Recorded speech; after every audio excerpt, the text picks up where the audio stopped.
জাদুর বনের পরী। অনেক দিন আগের কথা।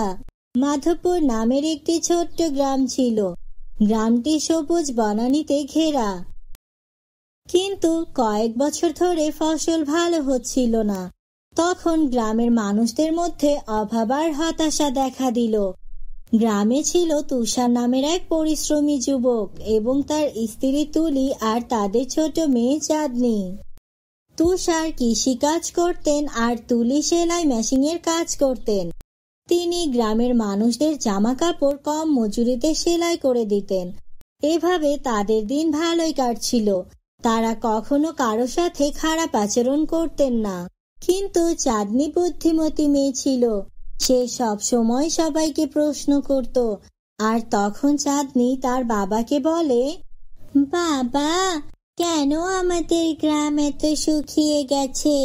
তুমি কি আমাকে এর কারণ বলতে পারবে? কিন্তু কেউ তার প্রশ্নের উত্তর দিতে পারল না। তবে গ্রামের এক বৃদ্ধা বললেন, দিদি ভাই, এক সময় এই বন ছিল জাদুকরী। সেই বনের ভেতরে আছে এক জাদুর গাছ। গ্রামের মানুষ লোভ করে এই গাছের ডালপালা কেটে নিয়ে যেত। তাই মানুষের লোভ আর মিথ্যার কারণে এই বন তার জাদু হারিয়ে ফেলেছে। তখন চাঁদনি বিস্মিত হয়ে বলল, আমরা কি সেই জাদু ফিরিয়ে আনতে পারি দাদিমা? আপনি কি কোনো উপায় জানেন? বনের জাদু ফিরিয়ে আনতে পারলে আমাদের গ্রাম আবার সুন্দর হয়ে যাবে। তারপর একদিন তুষার, তুলি ও চাঁদনি আর বৃদ্ধা সবাই মিলে সিদ্ধান্ত নিল জাদুর বনের সন্ধানে যাবে। তারপর সবাই বনের পথে রওনা হলো। বনের ভেতর ঢোকার পর হঠাৎ চারপাশ অন্ধকার হয়ে গেল। ঝোপঝাড় থেকে কেমন একটা ফিসফিস শব্দ শোনা যাচ্ছিল। চাঁদনি ভয়ে তার মায়ের হাত শক্ত করে চেপে ধরে। তখন হঠাৎ এক মায়াবী পরী সামনে এসে দাঁড়ালো। তারপর পরী বললেন, তোমরা এখানে কি করতে এসেছো? তোমাদের যদি কোনো সাহায্য লাগে তাহলে আমাকে বলতে পারো।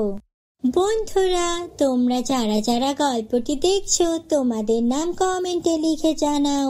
আমরা নেক্সট গল্প তোমাদের নাম দিয়ে বানাবো। তখন তুষার পরীকে বলল, আমরা জাদুর গাছ খুঁজতে এসেছি আমাদের গ্রাম বাঁচানোর জন্য। এই গাছের সাহায্য প্রয়োজন। আপনি কি আমাদের জাদুর গাছের সন্ধান দিতে পারবেন?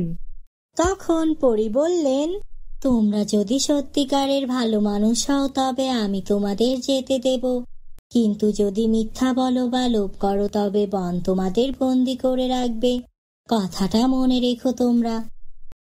তখন বনের গভীরে যেতে যেতে প্রথমে চাঁদনি একটি নদীর কাছে পৌঁছালো, কিন্তু নদী পার হওয়ার জন্য কোনো নৌকা ছিল না।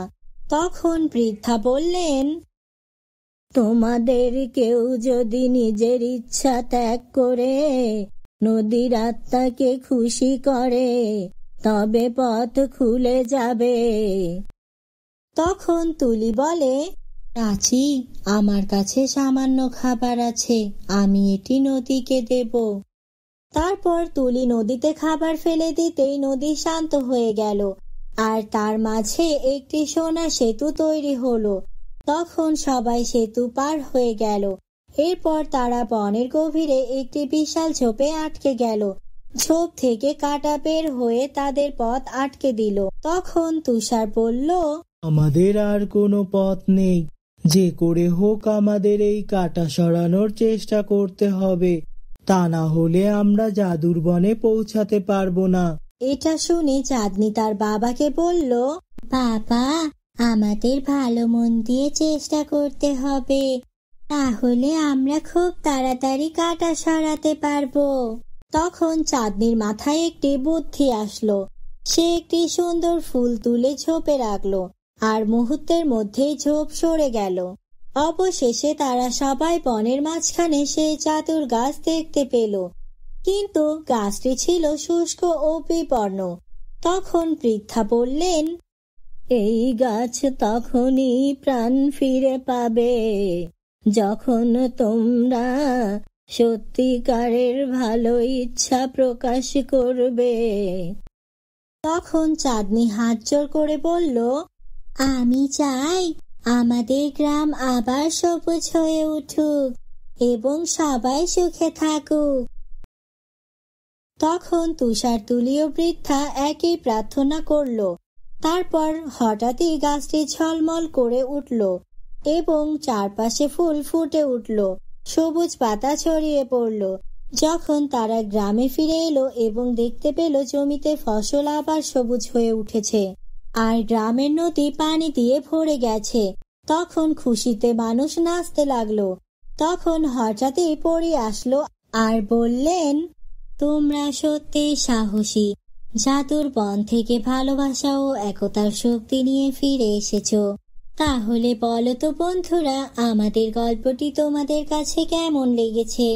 যদি ভালো লেগে থাকে তাহলে আমাদের চ্যানেলটি সাবস্ক্রাইব করো এবং নতুন নতুন ভিডিও পাওয়ার জন্য পাশে থাকা বেল আইকনটি অন করে রাখো। ভিডিওতে একটি লাইক কমেন্ট করতে ভুলো না যেন।